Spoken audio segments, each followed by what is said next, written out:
Hello guys, hello our sister in YouTube channel. I just want to know that I'm very sorry for not updating to upload my video here because last week we went in Polonica together with my husband and I to visit his family in Polonica. So I stayed there in Polonica 1 day. And then right now I make this video because I wanted to cook pasta, Italian style pasta. So right now I'm gonna boiling this water to preparing the pasta. So this is the water. I'm waiting for it to be boiling, and then I get the plate because it's a lunch time here. So mostly I cook lunch time 12:30, and we're gonna eat together with my husband 1 p.m. So allora, this is the weight. This is the weight for the pasta. So I'm gonna make, you can see guys, you can see. So let's see. This is the weight and I will on. So this is the pasta.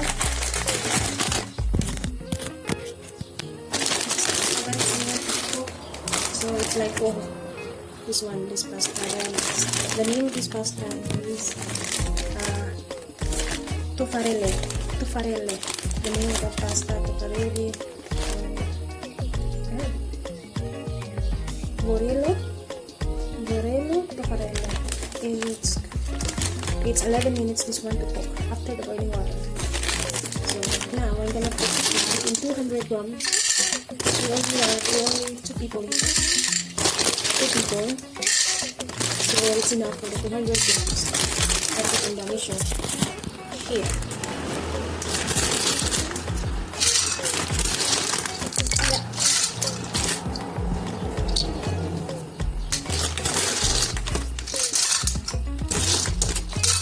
Okay, pasta.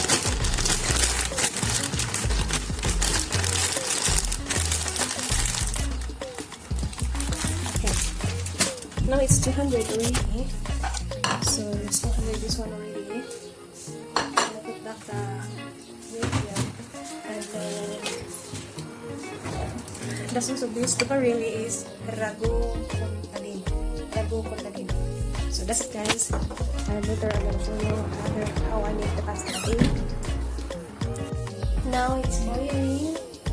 The water is boiling there, so I need to put salt. So this one guys. This is a salt. Boiling already.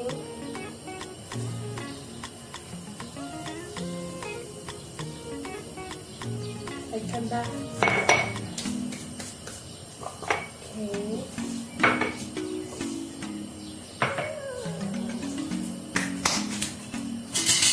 Now I need to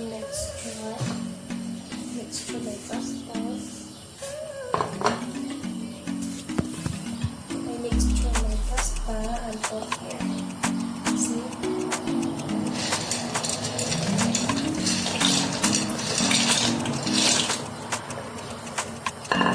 So I will set timer 11 minutes. 11 minutes guys. So please keep it watch.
ragu.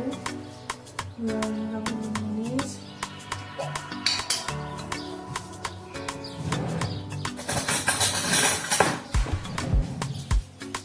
So, I'm gonna put here.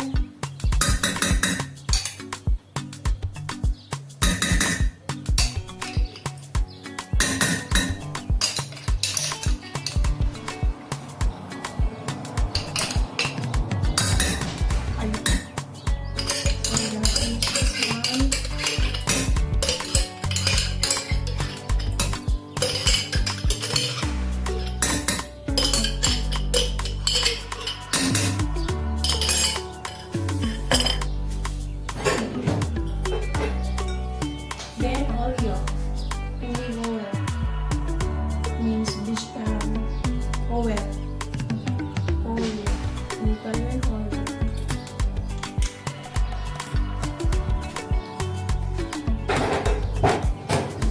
Oil and on this one.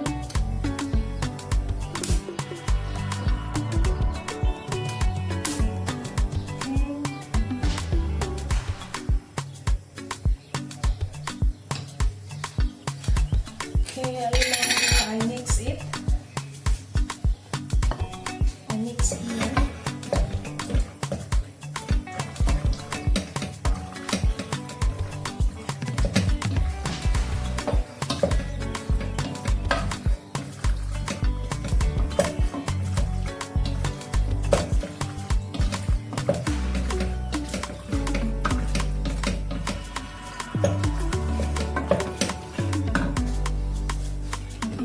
See guys, this is how it looks like. See? That's it. It's very simple. It's very, very good. Just a few minutes to cook. So much time.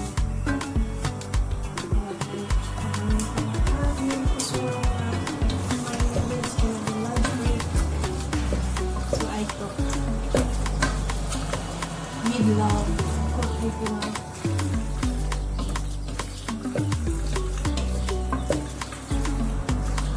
So that's it.